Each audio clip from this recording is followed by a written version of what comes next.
आप lactation consultant हो तो सबसे पहले आप ही का वास्ता पड़ता होगा बच्चे और माँ से ताल्लुक़ के दरमियान कि किस तरह से फीड कराना है और क्यों ज़रूरी है। तो ये इतना कम क्यों है हमारे यहाँ रेशो? आप क्या कॉजेज़ देख रही हैं? अगर बच्चे को ब्रेस्ट फीड नहीं करा रहे हैं या नहीं है तो क्या वजह है इसकी? सबसे पहले तो मैं बहुत बहुत शुक्रिया करना चाहूँगी कि आपने हमें इनवाइट किया, और दूसरी बात ये कि मैं तमाम उन पेरेंट्स को जिन्होंने ये डिसीजन लिया है कि वो ब्रेस्ट फीड कराएंगे अपने बच्चे को, जो कि एक बेहतरीन ग़िज़ा है, तो उसके लिए बहुत बहुत अप्रिशिएट करना चाहूँगी। और तमाम हेल्थ केयर प्रोवाइडर्स जो ब्रेस्ट फीडिंग को सपोर्ट करते हैं और माँओं की हेल्प करते हैं, उन तमाम को भी बहुत बहुत अप्रिशिएट करना चाहूँगी। जहाँ तक बात है कि क्यों ब्रेस्ट फीडिंग इतनी ज़्यादा प्रमोट नहीं हो रही है, सबसे पहले तो ये कि अर्बनाइजेशन बहुत बढ़ गई है, जहाँ पे फार्मूला प्रोडक्ट्स की मार्केटिंग बहुत ज़्यादा बढ़ गई है। ठीक है, और मार्केट इस तरीके से किया जा रहा है कि ये बताया जा रहा है कि इसमें फला इंग्रेडिएंट मौजूद है जिससे जो है वो आपके बच्चे के ब्रेन की डेवलपमेंट होती है, लेकिन ये नहीं बताया जा रहा कि इसमें वो कौन से इंग्रेडिएंट्स ऐसे हैं जो सिंथेसाइज किए जा ही नहीं सकते। और ब्रेस्ट मिल्क में वो तमाम अज्जा मौजूद हैं लेकिन फार्मूला मिल्क में नहीं है। तो स्ट्रॉन्ग मार्केटिंग का इसमें सबसे बड़ा हाथ है। दूसरी बात ये कि आजकल जो है वो माँओं का जो है वो वर्किंग वुमेन का जो है वो बहुत ज़्यादा रुझान हो गया है। ठीक है, हमें माशी हालात की वजह से औरतों को भी जो है वो इक्वली कंट्रीब्यूट करना पड़ता है अपनी फाइनेंशियल सस्टेनेबिलिटी के लिए। लेकिन इशू ये है कि जो हमारे जहाँ पर वो काम करने जाती है, जॉब्स पे जाती हैं, वहाँ पर फैसिलिटीज़ नहीं है जहाँ पर वो अपने मिल्क को एक्सप्रेस करके स्टोर कर सके, या वो फैसिलिटी नहीं है जहाँ पे बच्चों को वो ले आ सके और ब्रेस्ट फीडिंग को कंटिन्यू करा सके। ठीक है, और फिर जो है वो लीव्स, जो मैटरनिटी लीव्स हैं, कुछ इदारों में जो है वो लीव्स का जो सिस्टम है वो इस वक्त काफ़ी वीक है, तो इस पर काम करने की ज़रूरत है। तो हमारे यहाँ ये चीज़ें भी नहीं है वाकई, जिसकी वजह से हम देख रहे हैं कि वो बहुत ज़्यादा जो है वो मसाइल है। एक और मसला ये नज़र आ रहा होता है ना किरण, कि एक कंप्लेन नॉर्मल ये है ख़वातीन को कि जी दूध आ ही नहीं रहा, बच्चे के लिए नाकाफ़ी है, बच्चे का पेट नहीं भरता, इसलिए उसको जी फीडर साथ साथ देना है। देखिए, ये तो सबसे बड़ा है ना हमारी सोसाइटी का मिथ है। तो मेरे पास जितनी भी मदर्स आती हैं ना, उनसे वो कहती हैं कि ना मेरी मदर इन लॉ या मेरे जो है ना मुझे फैमिली की तरफ से बहुत प्रेशर है कि तुम्हारे बच्चे का वज़न नहीं बढ़ेगा, तुम जो है फॉर्मूला दो। इसमें जो ख़ास तौर पे जो नई माएँ बनती हैं, पहली दफ़ा माएँ बनती हैं, उनको बहुत सपोर्ट की ज़रूरत होती है, क्योंकि ये प्रोसेस बच्चे के लिए भी नया होता है और माँ के लिए भी नया होता है। अगर उसे फैमिली सपोर्ट ना हो तो वो इस चीज़ को जो है कंटिन्यू नहीं कर पाती है। उसी में यही होता है कि फार्मूला ऐड कर दिया जाए। और माँ, ये एक नेचुरल प्रोसेस है, ये सिर्फ माँ को बताने की ज़रूरत नहीं है, ये फैमिली को भी अब काउंसलिंग करने की ज़रूरत है, क्योंकि हमारा कल्चर ही कुछ ऐसा है।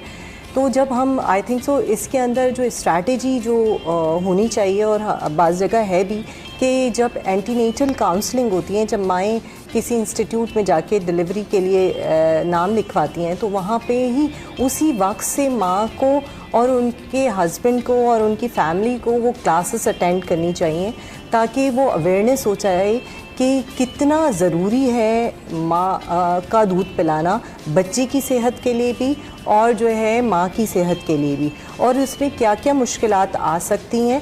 और थोड़ा सा टाइम लगता है, अगर हम उसे 2 हफ्ते तक सपोर्ट कर दें तो वो जो है इंशाल्लाह जो है वो कंटिन्यू रख पाती। जितना माँ दूध पिलाएगी उतनी ज़्यादा प्रोडक्शन होगी। ठीक है, अगर आप बीच बीच में से मतलब अगर एवरी 2 आवरली मदर फीड करा रही है तो ब्रेन के जो हार्मोन्स हैं उनको सिग्नल मिलता है कि ओके बच्चे की डिमांड ज़्यादा है, ज़्यादा प्रोड्यूस करो। ठीक है, प्रोलैक्टिन प्रोड्यूस होता है ब्रेन से, ऑक्सीटोसिन प्रोड्यूस होता है, तो ये हार्मोन पैदा ही तब होते हैं जब उसको कंटिन्यूअस सिग्नल मिलता है कि बच्चे की डिमांड ज़्यादा है। जब आपने फार्मूला फीड लगा दिया तो ब्रेन को सिग्नल क्या मिलेगा कि अब तो बच्चा पेट भर जाता है ना, क्योंकि फार्मूला मिल्क की जो तासीर है वो थिक होती है, तो बच्चा 3-4 घंटे के लिए जो है वो उसकी हंगर सप्रेस हो जाती है, तो बच्चा डिमांड नहीं करता। अब 3-4 घंटे तक अगर माँ ने दूध नहीं पिलाया, ब्रेन को डायरेक्टली सिग्नल जाता है कि अब दूध की ज़रूरत नहीं है, बच्चे की डिमांड नहीं, कम कर दो। मिल्क की सप्लाई कम होना शुरू हो जाती है, और ये तब होता है जो डॉक्टर साहिबा कह रही है ना, शुरू के 2 हफ्तों में। ये शुरू के 2 हफ्ते नहीं, वो पूरा साइकिल इंपॉर्टेंट है, लेकिन सबसे पहले तो गोल्डन आवर गोल्डन आवर है पैदाइश से लेके पहला घंटा, ठीक है। और हमारे यहाँ पर अब ये भी रुझान हो गया है क्योंकि सिजेरियन सेक्शंस इतने ज़्यादा बढ़ गए हैं कि बच्चे को फ़ौरन माँ से अलग कर दिया जाता है और नर्सरी में ले जाया जाता है। उसको पहले गोल्डन आवर को पूरे तरीके से यूज़ किए बगैर उसको जो है वो सेपरेट करके नर्सरी में फॉर्मूला फीड दे दिया जाता है। वहीं से ही मिल्क सप्लाई की डाउन रेगुलेशन शुरू हो जाती है। तो सबसे पहले तो पहला घंटा हमें इस्तेमाल करना है। अगर सिजेरियन सेक्शन भी हो रहा है तो तमाम ऑब्स्टेट्रिशियन, गायनेकोलॉजिस्ट और मदर खुद अपने राइट्स के लिए बात करें कि भाई मेरा सिजेरियन सेक्शन भी हो रहा है लेकिन पहले घंटे में मुझे फीड कराना है और मुझे ये करने दिया जाए। सपोर्ट आपको बहुत मैटर करती है। अस्पतालों में फौरी तौर पर नर्सेज अवेलेबल होती हैं जो आपको उसमें हेल्प करती हैं और सी सेक्शन होने के बावजूद भी जो है वो उसकी नरिशमेंट के लिए और नर्चरिंग के लिए अपना रोल अदा कर रही होती हैं। तो वो लग रहा होता है बहुत मुश्किल काम है, यकीनन होता है, एक प्रोसेस है पूरा, बहुत तकलीफदेह भी होता है। लेकिन बात वही है कि आपकी प्रायोरिटी क्या है, आप अपने बच्चे को लेकर कितना सिंसियर हैं, आप अपने बच्चे की हेल्थ के ऊपर कितना जो है वो फोकस करें, ये वाली बात आ जाती है। करेंगे अभी गोल्डन आवर की बात हुई तो इसमें जो गोल्डन आवर में जो इस वक्त दूध आता है माँ जब अपने बच्चे को फीड कराती तो उसमें इतने ऐसे केमिकल्स मौजूद होते हैं, उसमें ऐसे हार्मोन्स मौजूद होते हैं जो बच्चे के लिए सबसे पहले, जैसे दवा का जिक्र किया था, तो वो उस दवा का काम करते हैं, वो किसी भी फार्मूला मिल्क में नहीं अवेलेबल होते। माँ का दूध डिफरेंट इसीलिए है क्योंकि उसमें तमाम लिविंग सेल्स हैं, ठीक है, और वो चेंज होते रहते हैं बच्चे की नीड और उसकी एज के हिसाब से। यानी अगर बच्चा प्री टर्म है तो दूध के न्यूट्रिएंट्स जो है वो उसके हिसाब से होंगे, और अगर बच्चा फुल टर्म है और उसकी एज अब बढ़ती जा रही है, यानी 2 साल का हो रहा है, 1.5 साल का, तो उसके हिसाब से वो न्यूट्रिएंट्स चेंज हो रहे हैं। सबसे पहला डिफरेंस जो इन लिविंग सेल्स का है वो ये कि इसके अंदर जो है वो सिक्रेटरी IgA मौजूद है। नाउ सिक्रेटरी IgA क्या करता है कि जब बच्चे के अंदर, उसमें सारे इम्यूनोग्लोब्युलिन्स है, तो जब बच्चा उसे लेता है तो ये जाके इंटेस्टाइन को सबसे पहले जाके लाइन अप कर देता है। यानी जितने भी बैक्टीरियाज अब आएंगे तो सिक्रेटरी IgA जो है ना वो फौज की तरह खड़ा हो जाएगा और तमाम बैक्टीरियाज और जरासीम को जो है वो फाइट करेगा। तो ये एक तरह से इम्यूनाइजेशन का काम भी कर रहा है, ठीक है ना। माँ से उसको बच्चे को इम्यूनिटी मिल रही है। इसके अंदर लैक्टोफेरिन्स हैं, इसमें ओलिगोसैकेराइड्स हैं, और फिर एक और न्यूट्रिएंट है जिस पर भी बहुत रिसर्च हो रही है वेस्टर्न कंट्रीज़ में, जिसको कहते हैं हैमलेट, ठीक है, ह्यूमन लैक्टो एल्ब्यूमिन। और ये क्या करता है कि इसमें वो सेल्स हैं जो कैंसर सेल्स को भी फाइट करते हैं। बताएं। तो इसका मतलब ताहयात आपका बच्चा जो है वो तो उन तमाम बीमारियों से बचा रहता है जिनकी अभी डॉक्टर साहिबा ने बात की, जिसमें नॉन कम्युनिकेबल डिजीज़ तो हैं ही डेफिनेटली, कि जो ट्यूबरक्यूलोसिस है या मीज़ल्स है डेफिनेटली उससे तो करता ही है, लेकिन नॉन कम्युनिकेबल डिजीज़ जिसमें high blood pressure, cancer, diabetes type 1, everything, blood में जो है वो जो है कोलेस्ट्रॉल का जो है वो ज़्यादा होना, ये तमाम से भी जो है वो हमें प्रोटेक्शन देता है। बिल्कुल ऐसा ही है।